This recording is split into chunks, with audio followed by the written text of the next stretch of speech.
Hey there, tech enthusiasts. Welcome back to Baz AI, your ultimate hub for cutting-edge AI updates. Let's dive into understanding eventual consistency.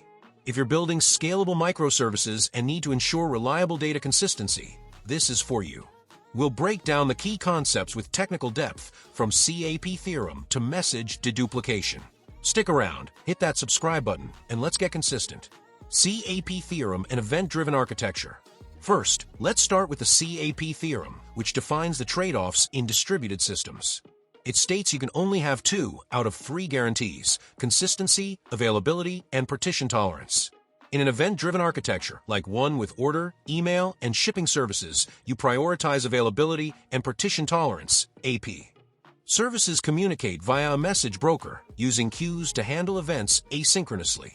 This means each service processes events independently, and while a write may not be immediately consistent across all nodes, the system continues to operate despite network partitions, eventually reconciling data to achieve consistency. This setup ensures resilience in high-traffic systems. Transactional outbox and deduplication cache. Next, let's explore the transactional outbox pattern. In an order service, when an order is created, it's written to an order table in the database.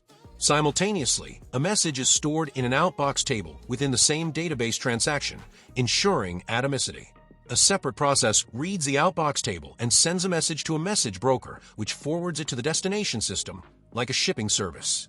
To prevent duplicate messages, a deduplication cache using Redis stores message IDs with their payloads. The client checks Redis before processing. If a message ID exists, it's a duplicate and gets ignored, ensuring idempotency across services. This combo guarantees reliable message delivery, eventual consistency, and message deduplication. Finally, let's talk about eventual consistency and message deduplication.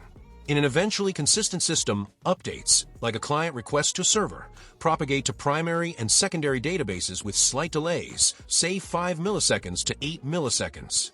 This ensures all nodes eventually reflect the same state without sacrificing availability. For deduplication, an API server processes messages from a queue, checking a deduplication service with a 15-second window. If a message ID is already processed, like ID 12345, it's rejected, otherwise it's accepted. This prevents duplicate processing, ensuring exactly one semantics in event-driven systems. Consistency achieved. Drop a comment on how you're handling consistency. I'd love to hear. Catch you in the next video, and until then, keep scaling and stay awesome.